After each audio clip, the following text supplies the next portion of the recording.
Happy 2020, you filthy animals. Check out this time capsule from 2001. I just bought this, paid $200. I basically just wanted this stem. Thought I could keep the stem, sell everything else, get my money back, but I should have inspected it much more closely because this thing is beat. And I'm probably not going to keep the stem. I'll probably just put the whole bike up on the store and hope somebody wants it. So this is somebody's custom top-of-the-line build from 2001. I say 2001 because I poked around on BMX Museum and found another STA with this paint color and stickers, and that owner called it 2001. I can't find a serial number on this, but if you have an opinion, let me know. So somebody built this thing, and they probably spent $1,500 or $2,000 using all the best parts. And I was super psyched to do a video on this bike. I was going to go through everything, talk about why each of these parts was innovative at the time, the problems that they solved, and the design constraints that the designers were facing, and the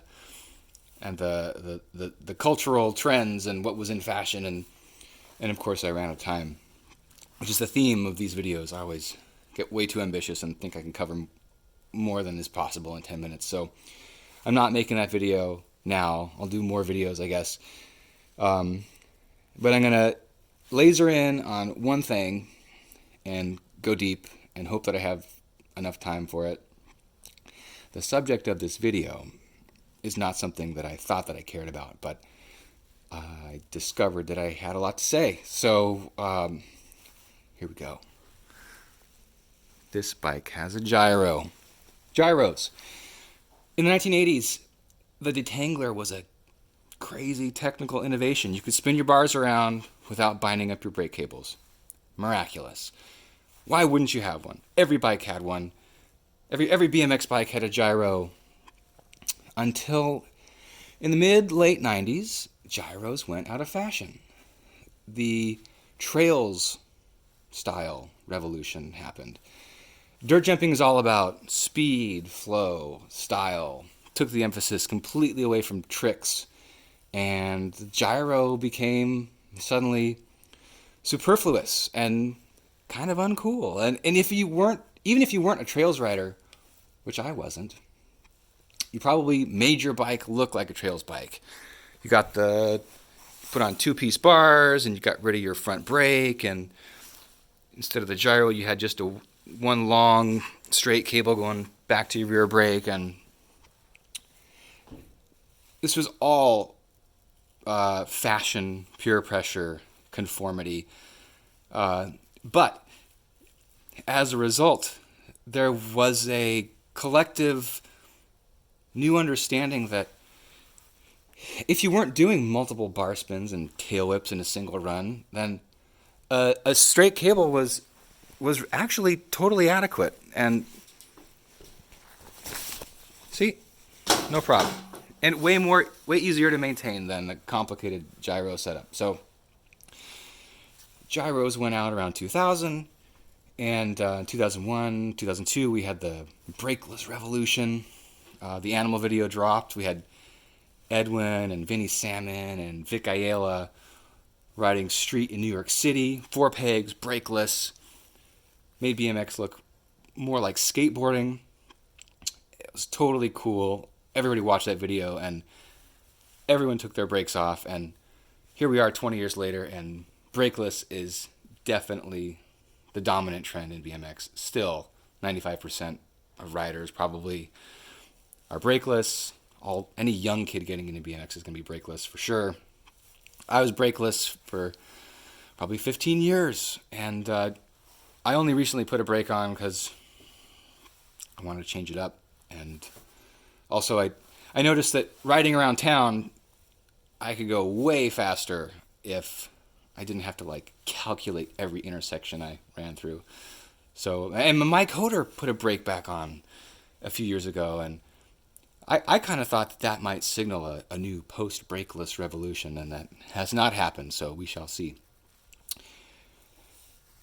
But back to gyros, back to 2001. So as I said, that trails revolution of the late 90s meant that by 2001, this bike with a gyro was actually kind of an uncommon sight.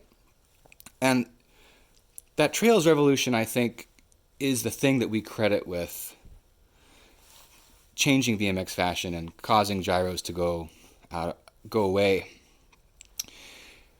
One thing I've never heard anyone say is this. If you were still riding a gyro in 2000, the gyro itself hadn't changed in 10 years.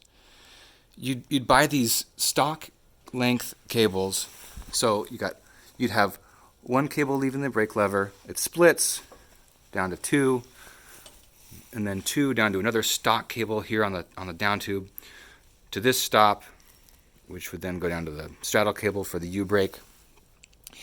And that whole setup, it just looked like the same thing. Even if your bike was like some like cool custom hardcore build, it looked like the brakes on any fucking dyno or mongoose sold at a bike shop, any kid's bike sold in the past 10 years. So it makes sense that the gyro was on shaky ground and Trails style knocked it off its pedestal. And then, in 2001, as the gyro is like well on its way out the door, Odyssey and a couple other companies started innovating the gyro, like kind of all of a sudden. And Odyssey put out the modulever, and this is not a modulever, but it's like a modulever. Instead of the 1 to 2 with the split, you get 2 cables leaving the brake lever, going down to this dope-ass machined one-piece aluminum sealed bearing rotor. And then instead of 2 back to 1, you have 2 cables going all the way down to this stop. And then the 2 cables going all the way to the brake arms. And this stop, this is the London mod. London Bikes is a British flatland company. And they came up with this design, which seems so obvious, but was not. And it's significant that Odyssey calls it the London mod today. They must have licensed the design or bought the design. It's just cool that they give credit to London. But this whole setup is suddenly like, I remember thinking in 2001, like, dang, gyros are kind of cool. I wish I wanted one. And so too little, too late. Even with all this innovation, gyros did not become cool again. And that's kind of too bad. Because BMX is so simple, unlike mountain bikes or road bikes, which are, if you know those the technical innovation in those industries is constant. And if you are a person who likes nerding out on technical stuff, BMX doesn't really give that to you. But we do have the gyro, if you want to express yourself that way. And I'm going to run out of time, which is fine.